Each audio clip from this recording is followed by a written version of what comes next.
Bonjour, hello, and good afternoon. Welcome to another update. Today's date is March 31st, 2026. I want to begin this update with some good news. We have approved the leases for several fire trucks, a Super Duty fire response truck, a Super Duty command fire response truck, and a Freightliner pumper truck.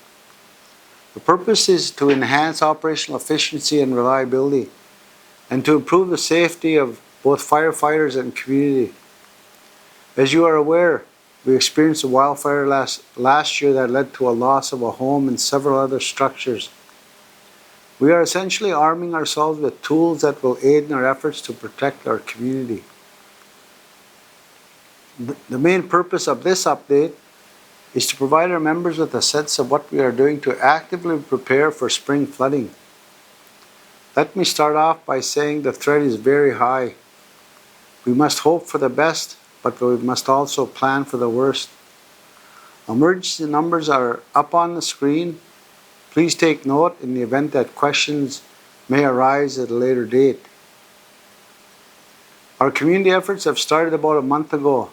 We've been meeting with various entities such as the Health Department, Peguis School Board, Peguis Senior Center, Housing, Recreation, Family Foods, Peguis Fire and Emergency, Public Works, Communications, Human Resources, etc. The question posed to each organization, for example, is, how will you prepare for a flood given your current responsibilities to the community? And how does this support tie into the larger effort of what we do as a community? You may have noticed that snow clearing around homes have begun. Homes that are prone to yearly flooding and have been identified, those that have been identified through elevation data. The Peguis School Board has also started removing snow from around the teetridges due to the problems melting snow and water create with the additional strain put on the sub pumps. The Peguis Senior Center has also created medical packs to ensure our elders have their required medications should the need to evacuate them from the community arises. The fire department is ensuring the SHRPs and the emergency vehicles are ready for deployment on a moment's notice and that there is an orderly evacuation. Housing, they will ensure all homes with problem septic tanks have been identified and there is access to these tanks and the snow is removed. Community services, the community cupboard will prepare dry food hampers as well as have wood available for those who require it should the hydro go out. Health has also created lists for both nursing teams, those for individuals required to leave the community for ongoing medical support and those who may remain.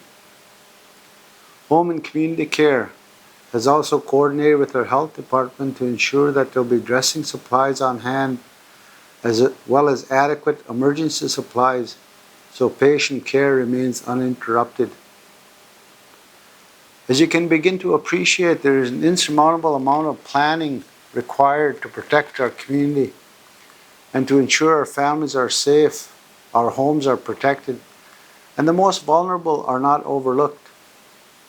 As a matter of fact, elders, individuals with mobility or medical issues, and children with neurodevelopmental disabilities, such as those with autism, will be identified through education and health, and steps will be followed to ensure this is taken into account if and when an evacuation occurs.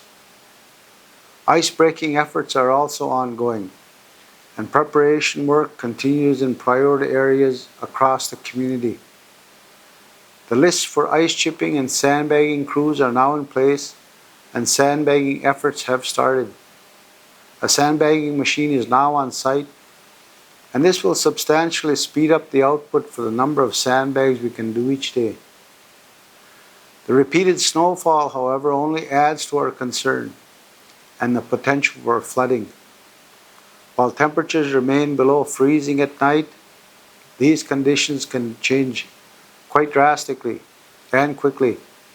As a result of the high risk for flooding, We encourage community members to begin their own preparations at home by ensuring their sub pumps are working properly and they are free of any debris that can cause them to plug up and burn out. Begin placing your items off the floor in your basement and take note of the emergency numbers on the screen so you know where to call when the event happens. In the coming days, posters will go up in the community to provide you with additional information that will help in your preparation. This is Mother Nature, and she will have her own course. But let us come together as a community and let's fight like hell to save what we have. Provincial forecasters are advising communities to prepare for potential flooding, with current guidance based on conditions similar to the 2014 flood. As part of ongoing coordination and support with the province of Manitoba, snow removal and ditch clearing along key roads has begun, as well as measures to ensure access is maintained during a flood event. Additional flooding response equipment, including tiger dams, are now on site and will be deployed as the need arises. Peguis First Nation will continue working closely with provincial and federal partners to ensure the community is prepared. We will continue to provide updates to our members as the situation progresses. Miigwech, and thank you for your time.